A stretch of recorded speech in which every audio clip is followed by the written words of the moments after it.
Hey, what's up guys, and welcome to Screen Rant. I'm Greg Elliott, and the other day I'm in this winter clothing store and I see a guy dressed like Joker working there. He turned to me and he says, "You want to know how I got these scarves?" Sorry, I know, but after seeing Joker I kind of just needed to laugh, okay? Speaking of which, I hope you've already seen the movie because this video is pretty much all spoilers, alright? Fair warning. So before the climax of the film where Arthur kills Murray Franklin on live TV, we find out that a bunch of things we've seen never actually happened. Now the early scene of Arthur attending the show as an audience member was clearly just a fantasy, but the real shocker is that his relationship with his neighbor Sophie was completely made up. I remember thinking how strange it was when he just busted into her place and kissed her, thinking that there was nothing that had happened between them that would make that at all okay, but finding out that it was all in his head just drives home the point that Arthur was truly unwell. So the real question with Joker's ending is actually less of what happened and more of what was actually real. When you think about how Arthur says he feels like he's never even existed, it makes you kind of wonder just how much of the last 2 hours might have just been a figment of his imagination.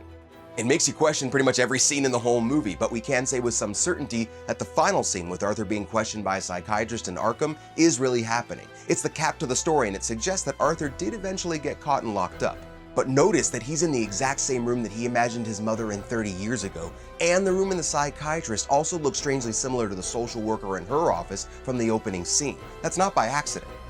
1988's Batman the Killing Joke definitely has a lot of influence on this movie. In that version of Joker's origin story, he says, all it takes is one bad day to reduce the sanest man alive to lunacy. Now Arthur Fleck is clearly not sane, but when he's sitting on Sophie's couch at the end of the film, he says he had a bad day, which has clearly tipped him over the edge. Again, there's no way that that's a coincidence. And here's the thing that really blew my mind. In this universe, wherever it lies in DC's catalog, Joker is responsible for the creation of Batman. Going into the film, I was expecting it to not really tie into any Batman stuff, so when I saw the Waynes coming out of a Zorro film, it really surprised me.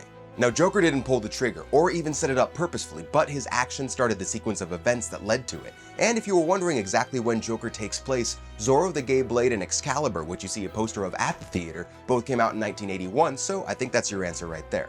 Now, Joker might have created Batman, but the clear message of the film is that society created Joker. The final scene of the film shows Joker withholding a joke from his psychiatrist saying, "You wouldn't get it." Well, what's the joke? Well, everything. The riots, the violence, his past, his present situation, even he himself are all just one big joke to him. As he said on TV, his life is nothing but a comedy and he had nothing left to lose. Right before Joker kills Murray, he asks him, what do you get when you cross a mentally ill loner with a system that abandons him and treats him like trash? Now, I don't think anybody is saying it's okay to be pissed off at society and then kill a bunch of people, but the movie definitely shows you how Joker became Joker better than any other film before it. I know it's a little simplistic, but the movie is clearly making a strong argument to provide better care for people with mental illness. Okay, well, that's our quick 3-minute rundown on the ending of Joker. If you'd like to go a bit more in depth, please read our full rundown on the website. It will be interesting to see if and how Joker plays into future DC films, and you know that we'll be here at Screen Rant to keep you in the loop. I'm Greg Elliott, and that's life.